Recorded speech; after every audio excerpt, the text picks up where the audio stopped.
नमस्कार, news our के खास कार्यक्रम आमना सामना में आपका स्वागत है। मैं हूं आपके साथ रूबी।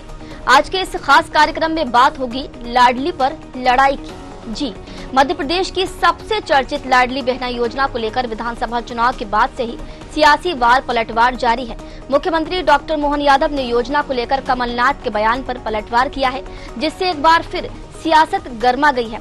आखिर क्यों हो रही है इस पर सियासत, जानेंगे। तो आइए शुरू करते हैं आमना सामना।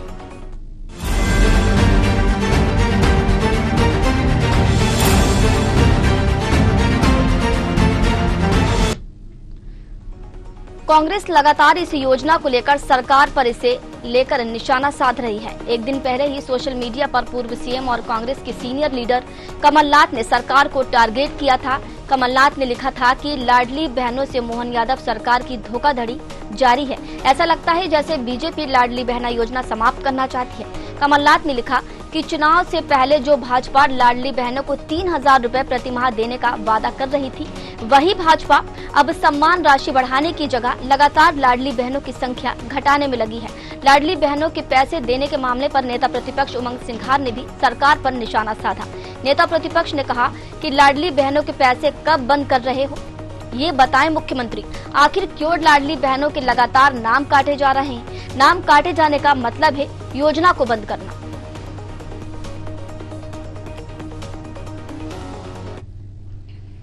मुख्यमंत्री ये बताए कि पिछले एक साल के अंदर कितनी लाडली बहना की संख्या कम हुई है। संख्या कम करते जा रहे हो, पैसे देना तो कम कर रहे हो। तो स्पष्ट है कि जब संख्या कम होगी तो पैसे आप देना बंद करना चाहते हो। तो मुख्यमंत्री अब ये बताए कि संख्या कम होने के साथ बंद कब कर रहे हो, ये भी बताए। वहीं पूर्व सीएम कमलनाथ के इस बयान पर अब सीएम डॉक्टर मोहन यादव ने जवाब दिया है। उन्होंने कहा कि बहनों को हम ही राशि देंगे, कांग्रेस ने कभी पैसे देने का काम नहीं किया। डॉक्टर मोहन यादव ने कहा कि 12 जनवरी से प्रदेश भर में स्वामी विवेकानंद युवा शक्ति मिशन का शुभारंभ होगा। उसी दिन शाजापुर जिले के कालापीपल तहसील से लाडली बहनों के खाते में लाडली बहना योजना की राशि अंतरित की जाएगी। महिलाओं को दूसरी योजनाओं में भी शामिल कर उन्हें संबल प्रदान किया जाएगा।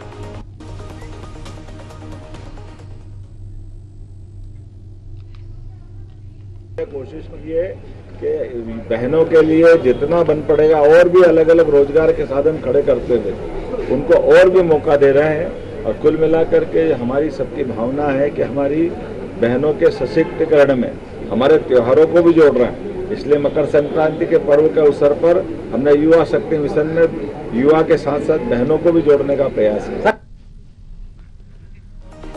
तो देखिए, लाडली पर लड़ाई ये योजना जो है जब से शुरू हुई है तब से ही समय समय पर इस योजना पर विरोध जताया जा रहा है। कांग्रेस जहां इस योजना को लेकर विरोध जता रही है, कांग्रेस योजना को लेकर विरोध नहीं जता रही। मामला ये है कि अब जो विरोध उठा है, अब जो बगावत के स्वर जो तेज हुए हैं, वो इस बात को लेकर के लाडली बहना योजना से लगातार हितग्राहियों के नाम जो है काटे जा रहे हैं। लगभग 1,63,000 महिलाओं के नाम काटे जाने पर कांग्रेस परेशान है। कांग्रेस का कहना है कि राशि बढ़ाने के बजाय, नाम बढ़ाने के बजाय बीजेपी सरकार जो है वो लगातार नाम काट रही है। नाम काटने का मतलब साफ तौर पर ये कहा जाए, कांग्रेस का ऐसा आरोप है कि नाम काटने का ये मतलब है कि आप पैसे ही देना नहीं चाह रहे, आप इस योजना को बंद करना चाह रहे हैं। वहीं अगर सरकार की बात करें तो बीजेपी सरकार के मुखिया डॉक्टर मोहन यादव का साफ तौर पर कहना है, उन्होंने एक ऐलान किया है। उनका कहना है कि एक नई योजनाओं से और कई योजनाओं से महिलाओं को जोड़ा जाएगा, जिससे योजना को और ज्यादा मजबूती मिलेगी। तो आज का हमारा चर्चा का विषय भी यही रहेगा। इसी मुद्दे पर हम चर्चा करेंगे कि लाडली पर लड़ाई। सवाल ये भी उठता है कि लाडली बहना योजना, देखिए चुनाव, जब विधानसभा चुनाव होना थे 2023 में, तो ये योजना लागू की गई थी और देखा अक्सर ये भी गया है कि जिन राज्यों में ये योजना लागू की गई है, उन राज्यों की जो महिला वोटर्स है वो 5 गुना बढ़ी है। यानी कि ये कहा जा सकता है कि चुनाव को देखते हुए ये योजनाएं लागू की जाती हैं। लेकिन हालांकि देखा ये भी गया है कि कुछ राज्यों में तो ये योजनाएं जो है अब तक जारी है, लेकिन कुछ राज्यों में ये योजनाएं बंद कर दी गई हैं, जिसको लेकर अब सवाल भी खड़े हो रहे हैं। लगातार जो हितग्राहियों के नाम कट रहे हैं उसको लेकर लगातार सवाल खड़े हो रहे हैं। कांग्रेस लगातार सरकार पर निशाना साध रही है। कांग्रेस का कहना है, नेता प्रतिपक्ष उमंग सिंघार का साफ तौर पर कहना है कि योजना से नाम काटने का क्या मतलब है। उन्होंने सीधे सीधे मुख्यमंत्री डॉक्टर मोहन यादव से सवाल किया। उनका कहना है कि मुख्यमंत्री ये बताएं कि आखिर ये योजना कब बंद करेंगे। उनका कहना है कि अगर नाम काटे जा रहे हैं, लगातार नाम काटे जा रहे हैं, तो इससे साफ तौर पर यह जाहिर होता है कि योजना बंद करने वाले हैं। तो ये योजना कब बंद होने वाली है, मुख्यमंत्री साफ तौर पर ये बता दें। तो देखिए, सियासत जो है वो लगातार गर्मा रही है इसी मुद्दे को लेकर। हालांकि 1 साल हो गया है इस योजना को चालू हुए, 1 साल से ज्यादा का समय बीत गया है, लेकिन अब जो सियासत है वो लगातार बढ़ती जा रही है। 1,63,000 नाम जो काटे गए हैं, हितग्राहियों के, महिलाओं के काटे गए हैं। देखिए, खबर ये भी सामने आ रही है कि जो 60 साल से अधिक महिलाएं हैं, जिनकी उम्र 60 साल हो गई है, उनके नाम भी यहाँ पर काटे जा रहे हैं। तो ऐसे में बड़ा सवाल एक ये भी उठता है कि जो 60 साल की महिलाएं हैं, क्या वो लाडली बहना योजना में नहीं आती हैं? क्या वो लाडली बहना नहीं है? सवाल ये भी कि आखिर ऐसी महिलाएं क्यों पात्र नहीं है? उनके लिए सरकार क्या कुछ दूसरा विकल्प ढूंढने जा रही है? तो इन्हीं सब मुद्दों पर आज हम चर्चा करेंगे। हमारे साथ कुछ मेहमान जुड़ेंगे। तो मुद्दा जो आपको बता रहे हैं, लाडली पर लड़ाई। तो देखिए, अब सिर्फ देखने वाली बात ये होगी कि ये लड़ाई आखिर कहां तक जाती है, कब तक पहुंचती है। चलिए चर्चा पर सीधे आएंगे, चर्चा को आगे बढ़ाएंगे। हमारे साथ बीजेपी प्रवक्ता शिवम शुक्ला, कांग्रेस प्रवक्ता रितेश त्रिपाठी और वरिष्ठ पत्रकार रमेश शर्मा जुड़ चुके हैं। आप तीनों ही मेहमानों का बहुत बहुत स्वागत है चर्चा में जुड़ने के लिए। तो चर्चा की शुरुआत सबसे पहले मैं बीजेपी शिवम शुक्ला आपसे ही करना चाहूंगी। कांग्रेस का आरोप है कि लाडली बहना योजना, जो आपकी ये योजना है, मध्य प्रदेश में बहुचर्चित योजना है, कांग्रेस का सीधे तौर पर आरोप है कि नाम बढ़ाने के जगह, राशि बढ़ाने के जगह आप नाम ही काटते जा रहे हैं। शिवम जी, सबसे अव्वल बात यह है कि इस योजना से एक भी नाम काटे नहीं गए हैं। लगातार हमारी सरकार इस योजना के जो भी पात्र हितग्राही हैं उन तक हर संभव तरीके से लाभ पहुंचा रही है। लेकिन अब इस क्रम में अगर किसी की जो पात्रता की शर्तें हैं वह कंप्लीट हो रही हैं, कोई महिला जो एक तय आयु वर्ग के लिए इस योजना को चलाया गया था उस श्रेणी से बाहर जा रही है, तो उनको अन्य मदों के माध्यम से सरकार की योजनाओं का लाभ मिल रहा है और इससे अपात्रता की श्रेणी में आ रहे हैं। आने वाले वक्त में जब आवश्यकता समझ में आएगी और सरकार उस दिशा में गंभीरता पूर्वक आगे भी बढ़ेगी कि जो नए पात्र हितग्राही होंगे उनको भी जोड़ा जाएगा। हमारी तो जितनी भी योजना है हम लगातार उनका विस्तार करते जा रहे हैं। तो ऐसे में किसी भी प्रकार के भ्रम के बिना या स्पष्टता के साथ मध्य प्रदेश की जनता जानती है कि मुख्यमंत्री मोहन यादव जी की सरकार लगातार जन कल्याण और अपने इस गरीब सेवा के गरीब कल्याण के मिशन को आगे बढ़ाएगी और इससे तमाम तरीके के पूरे मध्य प्रदेश में जो महिलाएं लाभान्वित हो रही है उनका कहीं न कहीं लाभ आगे भी पहुंचाया जाने का संकल्प हमारी सरकार अपना पूरा करेगी। ठीक है शिवम जी। रितेश जी, आपका आरोप है कि 1,63,000 नाम काट दिए गए हैं, लेकिन बीजेपी यहाँ पर दावा कर रही है कि एक भी हितग्राही महिला का नाम यहाँ पर नहीं काटा गया है, क्या कहेंगे? जी रूबी जी, मैंने अभी आपके चैनल के माध्यम से माननीय मुख्यमंत्री जी का स्टेटमेंट भी सुना। उन्होंने खुद कहा कि हम किन्हीं अन्य योजनाओं के माध्यम से उनको लाभान्वित करने का काम करेंगे। ये इधर उधर की जब बातें सरकार द्वारा की जाती है तो निश्चित तौर पर मुद्दे की बात छोड़कर जब हमारे प्रदेश के मुखिया या हमारे कोई भी मंत्री यहाँ वहां भटकते हैं, इसका मतलब कि जनता को बरगला रहे हैं। ये ऐसा पहली बार नहीं हुआ कि मध्य प्रदेश की जनता से झूठ बोला गया है। आप रूबी जी बहुत भली भांति जानते हो कि चुनाव के पहले भारतीय जनता पार्टी ने अपने घोषणा पत्र में कहा था 2700 रुपए हम धान गेहूं का देने वाले हैं, 3100 रुपए हम धान का देने वाले हैं। क्रमबद्ध तरीके से हम अपनी बहनों को 1250 से बढ़ाकर 3000 तक ले जाएंगे। मैं पूछना चाहता हूं, सरकार ने 1 साल का कार्यकाल पूरा कर लिया है जो कि गर्भकाल कहा जाता है। अब तो 1 साल का से ज्यादा का समय बीत रहा है। अब क्या ऐसी सरकार के सामने विपत्ति है कि ये 1250 से 1251 रुपए आज तक नहीं हो पाया?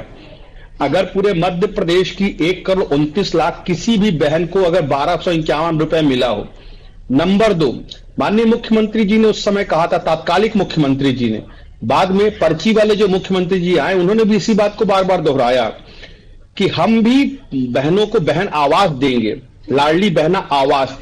एक भी बहन को पूरे मध्य प्रदेश में आवास मिला हो तो शिवम शुक्ला जी मुझे उस बहन का नाम बताने का कष्ट करें।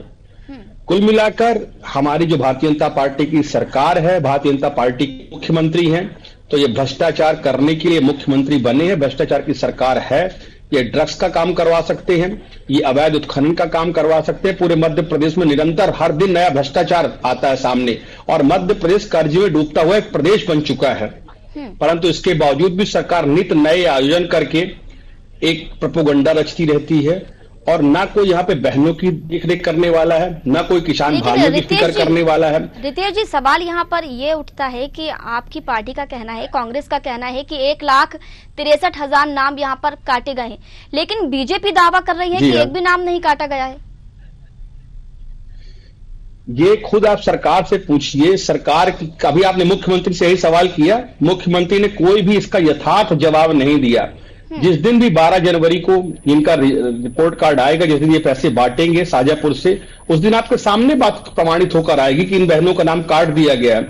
अभी एक बहुत बड़ा सवाल उठ के ये उठता है कि 60 साल की जो ऊपर की महिलाएं हैं, उन्हें सरकार की और अधिक मदद की आवश्यकता होती है। उन लोगों को इस लिस्ट से निरंतर हटाते जाना सरकार की जो दोहरी मानसिकता उसको प्रमाणित करती है। और सबसे बड़ी बात, 1 साल से अधिक का समय बीत गया, यदि इस पोर्टल के माध्यम से एक भी नई बहन का नाम जुड़ा हो तो बताने का सीएम शुक्ला जी कष्ट करे। तो एक तरह से पोर्टल को बंद कर रखा गया है, एक भी बहन का नाम जोड़ा नहीं जा रहा है, एक भी रुपए बढ़ाया भी नहीं जा रहा है। और अब ये नई बात सरकार की तरफ से आ रही कि 1,61,000 बहनों का नाम काट दिया जाएगा। तो ये सरकार की दोहरी मानसिकता कि इनकी सारी योजनाएं और सारे सभी सिर्फ चुनावी हैं, बाकी इनका मध्य प्रदेश के आम जनमानस से कोई भी लेना देना नहीं है। ठीक है रितेश जी, जवाब ले लेते हैं शिवम जी से, लेकिन हमारे साथ पत्रकार भी जुड़े हुए हैं। रमेश जी, ये योजना 2023 के चुनाव में गेम चेंजर बनी थी और योजना की बदौलत ही बीजेपी ने यहाँ पर सरकार बनाई थी। तो क्या लगता है कि सरकार का इस योजना से मोहभंग हो चुका है? देखिए, मोहभंग तो खैर सरकार का नहीं हुआ, ये योजना चलेगी। और अगर बाय द वे सरकार बदल भी गई, कांग्रेस भी आ गई, तब भी ये योजना तो चलेगी। अभी ये योजना बंद नहीं होगी। आप अगर देख लें कि जब से स्वतंत्रता के बाद से कांग्रेस की योजनाओं को अगर सरकार बदल गई है और दूसरे दलों की सरकार आई है तो उन्होंने चालू की है, और दूसरे दलों ने अगर कुछ योजना चालू की है तो कांग्रेस की सरकार लौट कर आई है तो उनने चालू की है। तो कुछ योजनाएं तो हमेशा रहती हैं और ये योजनाएं रहेगी।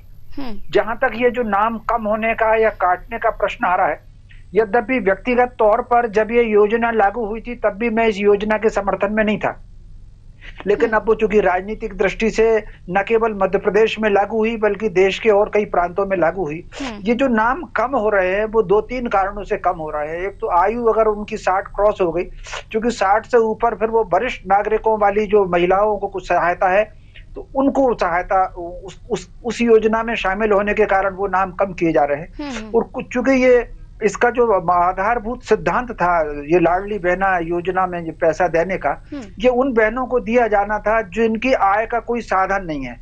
तो इसमें से स्वाभाविक है कुछ आंगनबाड़ी से जुड़ी हैं, कुछ और दूसरे काम करने लगी हैं, कुछ लोगों ने वो फुटपाथ वाला अपना कुछ काम शुरू किया है, तो वो कुछ काम इस तरीके से वो शुरू हुए हैं। और इसमें से कुछ बहनें ऐसी भी हैं जो अब दुनिया में नहीं रही, वो उसमें 7-8 प्रकार की कैटेगरी है जिसके आधार पर वो नाम कम हुए हैं। तो कुल मिलाकर के नाम तो कम ये हुए हैं। तो मोटे तौर पर हमको आत्मनिर्भर बनाने की ओर सोचना चाहिए। सरकारों को कोशिश करना चाहिए, शिक्षा और चिकित्सा अगर निःशुल्क दे सकते हैं तो शिक्षा चिकित्सा में तो सारी बाकी चीजों में जितने भी है अनुदान है, ये सब चीजों को सरकार को कम करना चाहिए। उसका एक कारण आप ये बात मैंने कई बार कही है, चींटी से लेकर हाथी तक कितने प्राणी होते हैं, ये 4-5 काम हर प्राणी खुद कर लेता है। अपनी रोटी का जुगाड़ कर लेगा, अपना जोड़ा बना लेगा, बच्चे अगर होंगे तो उनको खाने का माने लायक बना देता है, सुरक्षित रहने के लिए जगह ढूंढ लेता है सोने के लिए।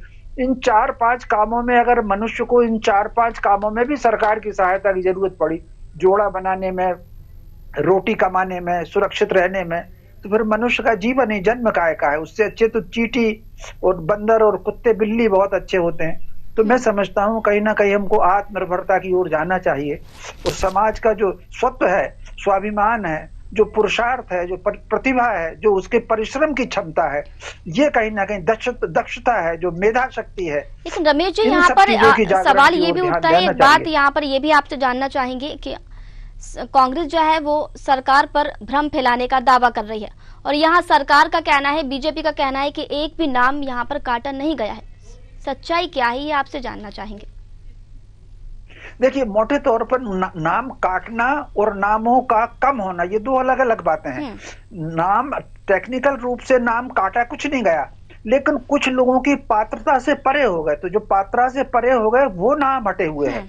तो कुल मिलाकर के अब तकनीकी तौर पर तो भाजपा कह सकती है कि नाम नहीं काटे, लेकिन कम तो हुए ही हैं उसमें नाम। अब ये ठीक है कि ये बात कि वो पात्रता से चूंकि बाहर हो गए थे, आयु की दृष्टि से, आय की दृष्टि से, आंगनबाड़ी में कुछ बहनें चली गई हैं, तो वो उस पात्रता के कारण नाम कम हुए हैं। अब उसको भाजपा ने मान लिया कि हमने काटे नहीं है, लेकिन नाम तो कम हुए हैं। जी चलिए, ठीक है रमेश जी, लौटेंगे आपके पास। शिवम जी, कांग्रेस से बार बार ये सवाल उठाती आई है, आरोप लगा रही है कि आखिर लाडली बहनों की राशि 3000 कब होगी, और दूसरा ये कि जो नए रजिस्ट्रेशन है वो लाडली बहना योजना में क्यों नहीं हो पा रहे हैं। शिवम जी, चलिए ठीक है, कांग्रेस के पास पहुंचेंगे हम।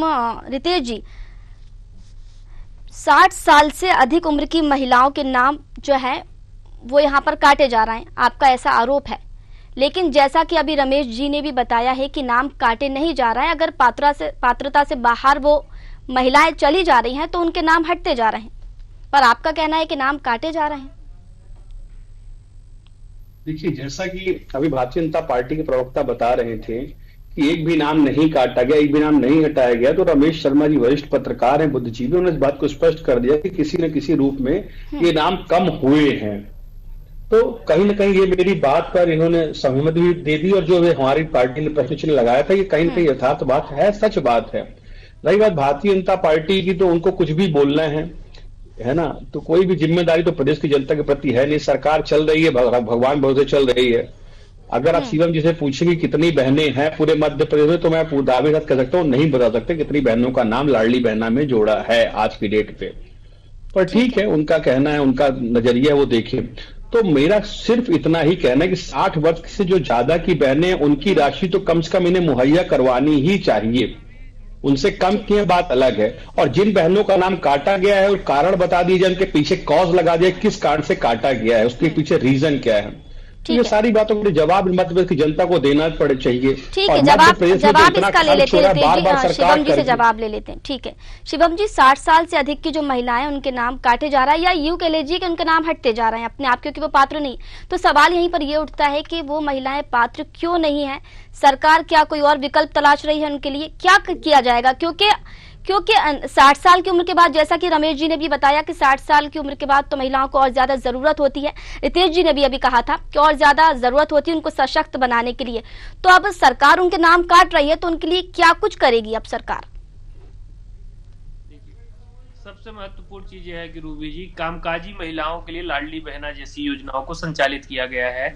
जो हमारी वृद्ध माताएं बहनें हैं, उनके लिए पूर्व से ही मध्य प्रदेश की सरकार ने वृद्धा पेंशन जैसी योजनाओं के माध्यम से उनको भी डीबीटी की योजनाओं का सीधे लाभ पहुंचाने का काम किया, और बड़ी संख्या में वृद्धा पेंशन का लाभ ले रही महिलाएं 60 वर्ष से ज्यादा अवस्था की है। तो मध्य प्रदेश की सरकार ने बहुत स्पष्टता के साथ शुरुआत से ही इस योजना में कैटेगराइजेशन किया है। इस योजना का मूल उद्देश्य उन कामकाजी जो गृहिणी महिलाएं हैं उन तक लाभ पहुंचाने का था, और उसमें सरकार हमारी पूर्णतः सफल हो रही है। और लगातार हम देख रहे हैं कि मध्य प्रदेश में तकरीबन 1,25,00,000 के आसपास कुल बहनों को इस योजना का लाभ दिया जा रहा था। उसमें आमूलचूल रूप से, जैसा कि समय के साथ जो महिलाएं 60 का एक जो मैक्सिमम लिमिट है उसको पार कर रही हैं, वो उस श्रेणी से बाहर हो रही है, और अन्य योजना के तहत उनको राशि मिलेगी।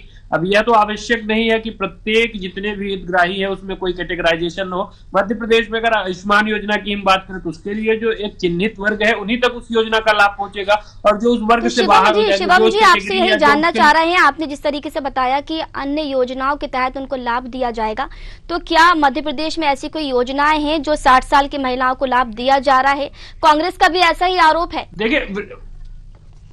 देखिए, वृद्धा पेंशन मैंने शुरुआत में ही बताया, वृद्धा पेंशन की योजना मध्य प्रदेश में बहुत एक लंबे अरसे से चल रही है, और यह तो लाडली बहना से बहुत पुरानी योजना है, जिसके माध्यम से 60 वर्ष की अवस्था को पार करने वाले जितने भी, सिर्फ बहनें ही क्यों, कोई पुरुष महिला जो भी 60 वर्ष की अवस्था को पार करता है और कहीं न कहीं निराश्रित है, उसको आवश्यकता है कि सरकार की ओर से मजबूती प्रदान करने की, तो सरकार उनके लिए तो लगातार योजना चला रही है। और बड़ी संख्या में हमारे बुजुर्ग मध्य प्रदेश के इस योजना से लाभान्वित हो रहे हैं। तो ऐसे में कांग्रेस के इन भ्रमों का जमीन पर कोई आधार नहीं है। यह लोग पहले तो कहते थे कि लाडली बहना की राशि नहीं मिलेगी, योजना चालू हो गई, फिर कहने लगे कि चुनाव तक मिलेगा, चुनाव के बाद बंद हो जाएगी, फिर बोला लोकसभा तक मिलेगा, लोकसभा के बाद बंद हो जाएगी। अब जबकि वह योजना लगातार चल रही है, माताओं बहनों के खाते में बगैर किसी बिचौलिए के, बगैर किसी करप्शन के वह राशि सीधे खाते तक स्थानांतरित हो रही है। तो कांग्रेस के लोग इस प्रकार की बयानबाजी और शब्दावली के माध्यम से अपनी कुंठा को व्यक्त कर रहे हैं, और जिसको स्वाभाविक तौर पर देश और प्रदेश की जनता ने खारिज करने का काम किया। आने वाले वक्त में भी इस योजना के जो भी पात्र हितग्राही है उन तक इसका लाभ पहुंचेगा और पूरी मजबूती के साथ सरकार आगे बढ़ेगी। ठीक है, ठीक है। रितेश जी, आपके पास आना चाहेंगे। शिवम जी का और बीजेपी का साफ तौर पर कहना है कि कांग्रेस भ्रम फैला रही है, उसके जो आरोप है वो निराधार है। देखिए रूबी जी, मैंने जैसे आपसे शुरू में ही कहा था कि हमारे शिवम जी को वास्तविक आंकड़ों से दूरी बना के भारतीय जनता पार्टी प्रवक्ता रखते हैं, सारी बातें हवावाई पे। इन्होंने 1,25,00,000 लाडली बहना बताएं, जबकि शासकीय डाटा कहता है कि 1,29,77,199 बहनें मध्य प्रदेश में रजिस्टर्ड हुई थी। पहली बात। दूसरी बात, इन्होंने कहा कि वृद्धा पेंशन, तो मैं पूछना चाहता हूं क्या 600 रुपए ज्यादा होता है या 1250 रुपए ज्यादा होता है? तो इस बात का जवाब देने का कष्ट करें। और आप उनको कैटेगराइज किया गया है तो क्राइटेरिया होना चाहिए ना। उनको और अधिक दवा दारू की आवश्यकता होती है और अधिक आर्थिक सहायता की आवश्यकता होती है, तो क्या आप उनका पैसा काट लेंगे? तो ये सब सोचने वाली बातें हैं। दरअसल अपनी सरकार की नीति और नीति पढ़कर बैठेंगे, इन पर शोध करेंगे। शिवम जी थोड़ा शांत धैर्य धारण करें, थोड़ा सा धैर्य धारण करें। मैंने आपकी बात की गंभीरता को सुना है। बढ़ोतरी उन तमाम चीजों को अकोमोडेटिव होकर के देखिए, जो भारतीय जनता पार्टी के वास्तविक जो रीति और नीति उजागर होती है, तो ये खिसियानी बिल्ली खंभा नोचे, ये कहावत है, उसको चरितार्थ करना शुरू कर देते हैं। जब जब भारतीय जनता पार्टी के कुरीतियों पर और कुनीतियों पर कुठाराघात करते हैं, तब तब इनका वास्तविक चेहरा निकलकर सामने आ जाता है। चिल्लाना शुरू कर देते ताकि ये अगर मेरा टर्म है रूबी जी, अगर ये मेरा टर्म है तो मैं बोल लेता हूँ, अगर इनका टर्म है तो ये बोल ले, मुझे कोई आपत्ति नहीं है। ठीक है, बोलिए आप। अगर ये इनका टर्म है तो आप इनको बोलने दीजिए, ये हमारे छोटे भाई ये बोलना चाहते हैं बोले, पर मेरी बात को पूरी हो जाने दें। शिवम जी, मैंने 2 बातें स्पष्ट कही थी कि इन्हें खुद ही इन्हें ये पता नहीं है कि वास्तविक डेटा क्या है। पहला तो मैंने इनको डेटा क्लियर कर दिया, मैंने नंबर 1, और नंबर 2 कि इन्हें पता होना चाहिए कि 1250 रुपए ज्यादा होता है, 600 रुपए कम होता है। 60 साल के आपके घर में जो माताएं होंगी उनकी आप हालत देखिए, उन्हें पैसे की और अधिक आवश्यकता होती है। शरीर उस समय जर्जर होता है, दवा दारू और संसाधनों की ज्यादा आवश्यकता होती है। आपकी सरकार किस आधार पर योजना बनाती है, जरा अपनी सरकार से आप सवाल खड़े करिए। आप युवा हैं, आप ऊर्जावान, आप पूछिए सरकार से कि योजना बनाने के पहले आप कौन सा डेटाबेस कलेक्ट करते हैं। और भारतीय जनता पार्टी का एकमात्र सूत्र है सरकार पर काबिज होना। इसके बाद कौन मर रहा है, कौन ठिठुर रहा है, इससे इनका कोई लेना देना नहीं है। दुर्भाग्य की बात है कि मध्य प्रदेश की सरकार ने पूरे मध्य प्रदेश को कर्जे में लाद कर जिन बहनों का भला करने के लिए संकल्प लिया था, ना आज उन बहनों का भला हो रहा है। और उन बहनों की भेंट पूरे मध्य प्रदेश का युवा, व्यवसायी, ठेकेदार और सारा आर्थिक जगत टूट चुका है, क्योंकि मध्य प्रदेश की सरकार अपनी 50% से अधिक आय लाडली बहना के नाम पर पूरे मध्य प्रदेश में बांट देती है।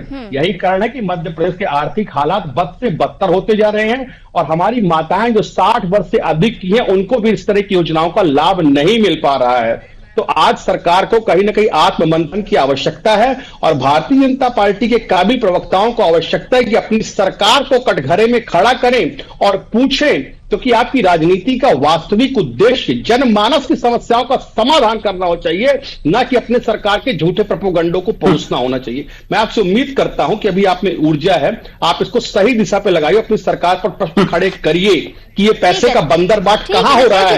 क्या सौरभ शर्मा जैसे बिचौलिए यहां पर भी हैं? ठीक है रितेश जी, जवाब ले लेंगे शिवम जी से, लेकिन रमेश जी के पास पहले पहुंचेंगे। रमेश जी, महीने दर महीने ये जो योजना है इनमें से हितग्राहियों के नाम कटते जा रहे हैं। जैसा कि आपने अभी कहा कि जरूरी नहीं कि कट रहे होंगे, नाम हटते जा रहे हैं, अगर वो पात्रता में नहीं आते हैं तो हितग्राहियों के नाम यहाँ पर काटे जा रहे हैं। तो क्या ये माना जाए कि मध्य प्रदेश सरकार की, जैसा कि अभी कांग्रेस का भी कहना है कि माली हालत ठीक नहीं है? क्योंकि देखिए, अगर योजना लागू हुई है और नाम है जुड़े हुए हैं योजना से, तो पैसा भी देना पड़ेगा। तो धीरे धीरे जब नाम कम होंगे तो पैसा जाहिर सी बात है नहीं देना होगा। तो क्या माना जाए, क्या आर्थिक हालत जो है वो मध्य प्रदेश की ठीक नहीं है सरकार की? देखिए, मोटे तौर पर कई बार शब्द पर किसी को आपत्ति होती है, अब उसको आप नाम काटना कह लें कि हटाना कह लें, लेकिन कुल मिलाकर के नाम तो कम हो रहे हैं। अब शब्द उसमें कुछ भी इस्तेमाल कर लें, अगर काटना शब्द भाजपा को पसंद नहीं है तो अपन हटाना शब्द कह दो, नाम तो उसमें कम हो ही रहे हैं। तो कुल मिलाकर के, और ये बात भी सही है कि मध्य प्रदेश की आर्थिक स्थिति वाकई कमजोर है, और तो लेकिन ये जो नाम अभी कम किए जा रहे हैं वो केवल आर्थिक स्थिति को आधार बना करके कम नहीं किए जा रहे हैं, उसमें कुछ रास्ते निकाले जा रहे हैं। कई बार क्या रहता है, सरकार को कुछ काम करना होता है तब भी, और कुछ ना करना होता है तब भी, तब वो सरकार के बैठे लोग कुछ ना कुछ रास्ता निकालते हैं, तो वो इस तरीके से वो रास्ता कम होने का निकाल रहे हैं। तो स्वाभाविक रूप से, लेकिन इसके साथ एक अभियान चलना चाहिए कि ये जो श्रद्धा निधि या जो भी लाडली बहनों को सम्मान निधि दे रही है सरकार, कहीं ना कहीं अभियान चलना चाहिए कि समय के साथ वो सक्षम बने और अपने आप वो खुद ही कहें कि हमको ये नहीं चाहिए, ऐसा करके आत्मनिर्भरता की ओर आना चाहिए। मध्य प्रदेश की आर्थिक हालत, इसमें कोई शक नहीं कि इसमें कोई कमजोर है, और बहुत दिनों बाद मुझे कांग्रेस प्रवक्ता ऐसे मिले कि जो तर्क के साथ बात रख रहे हैं। रितेश जी की इस मामले में प्रशंसा करूंगा, नहीं तो कई वक्त कांग्रेस कार्यकर्ता प्रवक्ता आते हैं वो बात को ज्यादा काटते हैं, तर्क कम रखते हैं। रितेश बहुत अच्छी तर्क रख रहे हैं, उनकी मैं प्रशंसा करूंगा। और शिवम जी, बताओ, सरकार के प्रवक्ता होकर आंकड़े आपके पास नहीं, भाई कम से कम पढ़ करके तो आओ। तो कुल मिलाकर के ये योजना जो है माली हालत उसमें ठीक नहीं है, इसलिए नाम उसमें कुछ कम किए जा रहे हैं, और लेकिन कुछ नए नाम बढ़े। कांग्रेस को इसमें यह देख लेनी चाहिए कि जो 1,63,000 62,000 नाम कम हो रहे हैं, उसमें से कोई ऐसा जरूरतमंद तो नाम, वाकई ऐसा नाम तो कम नहीं हो रहा है जिसको इस पैसे की जरूरत है। कांग्रेस को अपने निचले स्तर के कार्यकर्ताओं से ये सूची का जरूर पता लगाना चाहिए। जी शिवम जी, जो वृद्धावस्था पेंशन होती है वो 600 रुपए होती है, और जो लाडली योजना में जो पेंशन दी जा रही है वो 1250 है। फर्क जिस तरीके से अभी रितेश जी ने बताया, वाकई फर्क है, दोगुना फर्क है। तो 600 रुपए और 1250 रुपए, और जिस तरीके से रमेश जी ने बताया कि वृद्धावस्था में ज्यादा जरूरत पड़ती है, और सबसे बड़ी बात ये जो नाम काटे जा रहे हैं, ठीक है, अभी आपसे ये भी सवाल किया गया था कि नाम काटे जा रहे हैं, पात्रता में वो नहीं आ रहे हैं, नाम काट रहे हैं, लेकिन 600 और 1250 रुपए आपका कहना था कि पहले से जो योजना है, पेंशन योजना है, वो दी जा रही है, लेकिन फर्क यहाँ पर आप खुद भी देख सकते हैं। देखिए, सबसे अव्वल बात यह है कि बुजुर्गों को मध्य प्रदेश की सरकार लाभान्वित करने के लिए आयुष्मान योजना की जो कैटेगराइजेशन है, उसमें आप देखिए कि 60 से पार के लिए, चाहे किसी भी एज ग्रुप का हो, 60 के बाद चाहे उनकी जो भी आयु व्यवस्था हो अथवा जो भी उनका इनकम ग्रुप हो, उसके बनिस्पत हम देख रहे हैं कि लगातार उनको लाभ दिया जा रहा है। तो 60 वर्ष से अधिक आयु के लोगों के लिए कैसे चिंता करनी है, सरकार उस दिशा में पूर्णतः गंभीर है। दूसरा, 600 रुपए वो पहले से योजना चालू है, अगर आवश्यकता समझ में आए भविष्य में सरकार उस पर विचार करेगी और उसकी राशि को भी बढ़ाने के लिए विचार किया जाएगा। लेकिन कॉन्ट्राडिक्टरी तरीके से दो योजनाएं नहीं चल सकती है, और लगातार सरकार पूरी तन्मयता के साथ इस दिशा में आगे बढ़ रही है। लाडली बहना का लाभ जो भी इसके पात्र हितग्राही है उन तक समुचित तरीके से पहुंचाया जा रहा है। और दूसरी चीज, रितेश जी एक आंकड़ा रट करके आ गए, मैं उनको एक चीज और बताना चाहूंगा कि जो ये लगातार बार बार बीच बीच में चिल्लाते रहते हैं कि इतनी महिलाएं कम होगी, इतनी महिलाएं, तो इनकी चिल्लाहट का ही धीरे धीरे करते करते तकरीबन 1,25,00,000 के आसपास आज वर्तमान में लाभार्थी इसकी हैं। जब योजना की शुरुआत हुई थी 1,29,00,000 कुछ इसके लाभार्थी थे। तो रितेश जी को अपने तर्क और तथ्यों को कहीं ना कहीं जमीन, रितेश जी छोटी सी प्रतिक्रिया दीजिएगा, जो बात कह रहे हैं उसमें कॉन्ट्राडिक्शन इनकी है। और दूसरी सबसे बात आखिरकार महिलाओं की संख्या कम हुई है, 1,20,000 पहले इन्होंने बोला था लगातार जो घटोतरी हो रही है वह कहाँ जा रही है।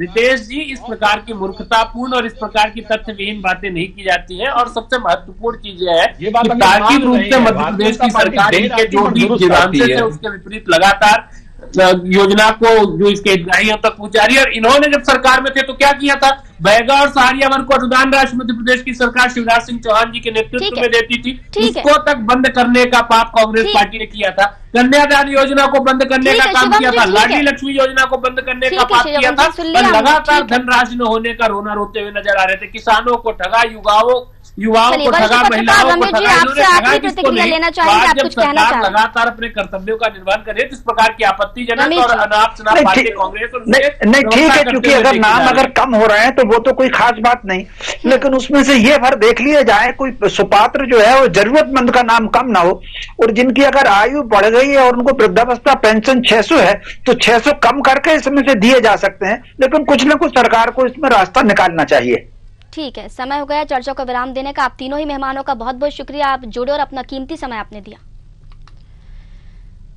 तो देखिए, लाडली पर लड़ाई, ये लड़ाई कोई नई नहीं है। जब से ये योजना चालू की गई है समय समय पर विपक्ष ने इस पर विरोध जताया है, लेकिन अब विरोध इस बात का है कि ये योजना से महिलाओं के नाम लगातार काटे जा रहे हैं। कांग्रेस आरोप लगा रही है कि राशि बढ़ाने और नाम बढ़ाने के बजाय नाम यहां पर काटे जा रहे हैं। इधर बीजेपी महिलाओं को एक नई योजना में जोड़ने की बात कह रही है, लेकिन जिस तरह से योजना से महिलाओं के नाम कट रहे हैं उससे तो ऐसा ही लग रहा है कि शायद सरकार का योजना से मोहभंग हो रहा है, और ऐसे आरोप भी कांग्रेस लगा रही है। अब देखना होगा कि ये लड़ाई और कहां तक जाएगी। फिलहाल हमारे खास कार्यक्रम आमना सामना में इतना ही। मुझे दीजिए इजाजत, नमस्कार।